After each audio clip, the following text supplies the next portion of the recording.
Hello and welcome back to Metroid Zero Mission. Ow! I am Shaun. I am trying very hard not to die. I need to try harder. Okay, as of now, we're trying very hard not to die. We've saved, we're all good.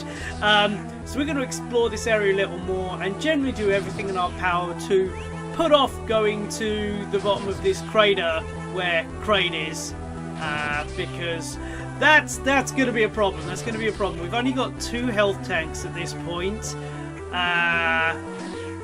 So you know, let's leave that a little while, and we'll go have a little bit of a look around, see if we can find a couple more energy tanks, a few more bombs, a few more missiles, I should say, and yeah, we'll put a pin in it for now. We'll put a pin in it for now. It's been a little while since you know, I've left it a few days since I last played this, so excuse me if I just need to refamiliarise myself a little with where we're going. While we have a little look around, just in case well, I can see on the map I'm retreading old ground. I'm just having a bit of a look around, really. But anyway, that's not why we're here. We're here to talk about Metroid Prime 2 Echoes.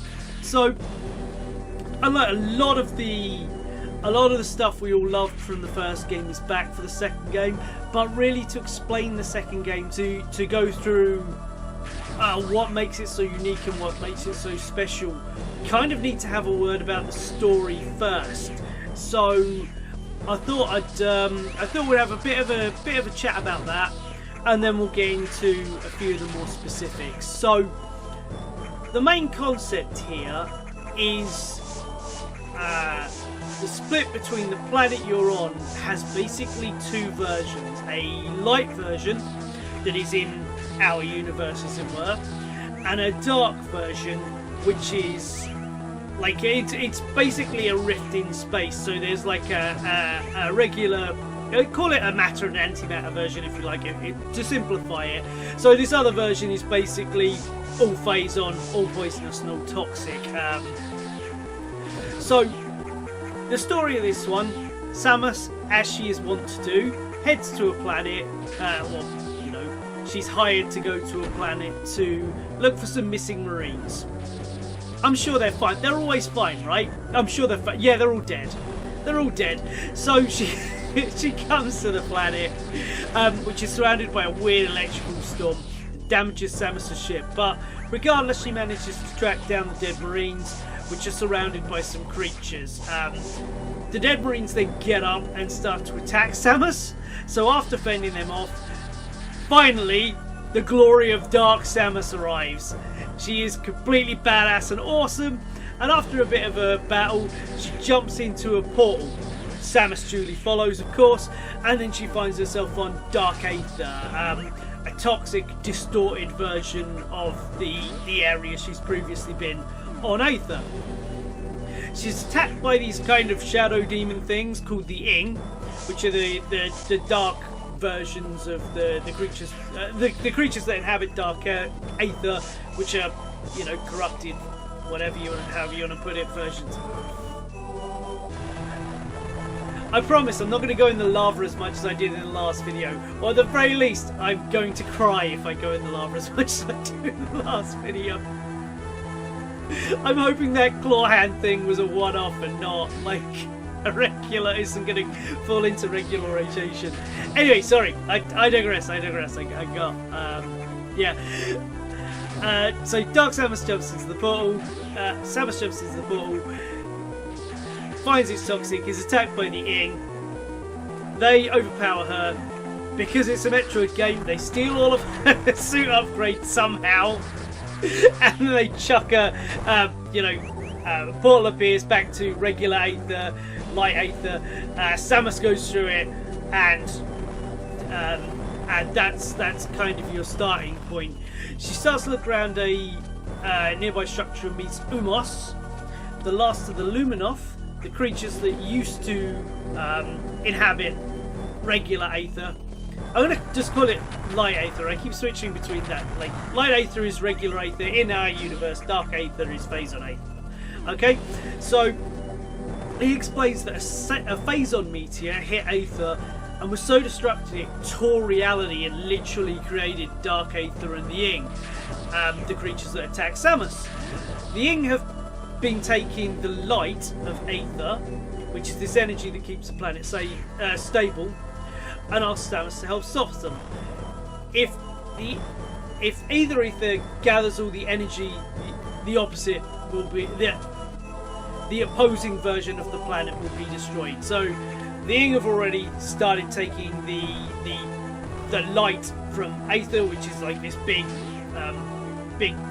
energy, whatever you want to call it. It's a huge power supply. Let's drain that to Dark Aether. If they keep going, Light Aether will be destroyed, and if Samus can retrieve the light from Dark Aether into Light Aether, Dark Aether will collapse and be destroyed. I hope that's clear. I don't think I was clear about that. Basically, MacGuffins in the form of light over there. Bring it back, bad thing go away. So Samus's quest takes her between Light and Dark Aether, gathering her weapons and power up as always, to gain access to more areas, power her up. And from there, a lot of the story is told via the lore. You know, a lot of the story is told through lore, which is discovered via scanning, as per the last game, and it tells of the story of the two planets' history, the war, the motivations of each side, and the devastation the rift has caused. Samus has to fight the Ying, corrupted beings from both planets, massive bosses of course, and several times has to fight Dark Samus, who, as the game goes on, gets increasingly distorted and messed up, and she also appears to be learning and evolving with each new encounter. So, like, basically early on, she's I don't want to say she's necessarily like a child, you know, it's not quite that deep exactly, but her goal and her fixation on Samus and her rage at Samus seems to increase each time as she gets, she slowly looks more and more kind of like a distorted humanoid version. So like by the end she's got this a quite visible skull with like the three circles for the Metroid, kind of all this kind of stuff. I'll flash up a picture. It's super cool, super cool. Eventually Samus faces the Emperor Ring, regards the last piece of light, because of course that's how these things work. Awesome boss fight, defeats it, retrieves the last piece. Dark Aether then becomes unstable. It's a Metroid game, so Samus needs to race out back through this portal before the entire planet, like this second dimensional poison planet, completely collapses in on itself, and that bit of reality is destroyed. But of course, blocking the way is one final battle with Dark Samus, which is ridiculously badass because, of course, it is on an actual timer.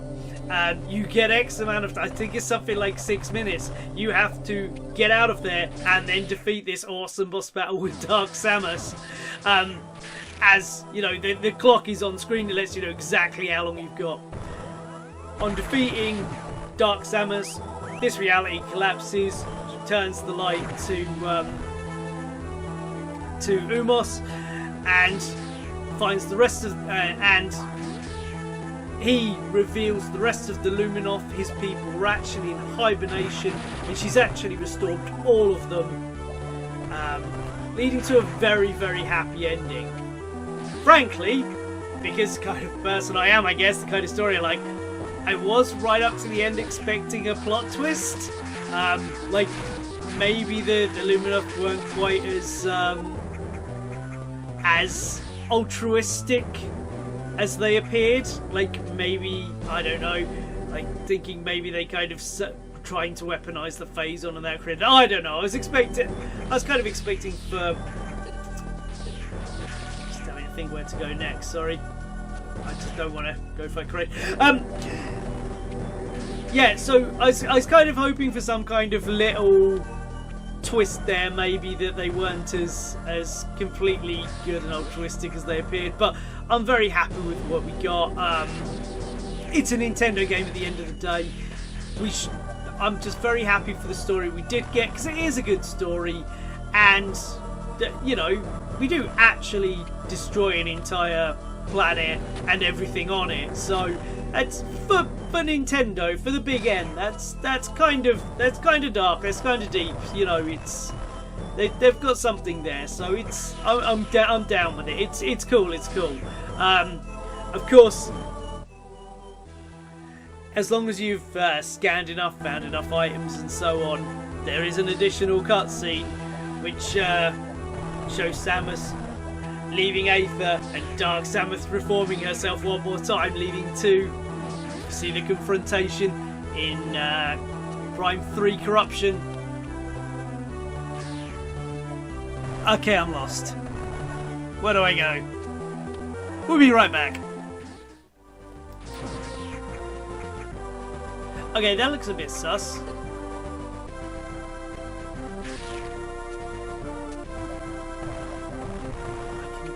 Get up there. Aha! Here we go. Yeah, here we go. This will be something. I mean, it's not going to help us get to Kraid, but at least it's going to be. At least it's something. I've got to load out. I've been wandering around for about 10 minutes, just trying to figure out where to go next. But I found a cool thing, so I thought I'd show it off. Oh, is that it? I mean, it's fine. More missiles is more missiles. That is handy. Ooh. Okay. So, I think I know what that is. I think that's a super bomb, and I know that marking means speed boost. So we ain't getting through there anytime soon. We're not getting through there anytime soon. Alright, I'm going to put this back on hold, and we'll be back when I find some more stuff, okay?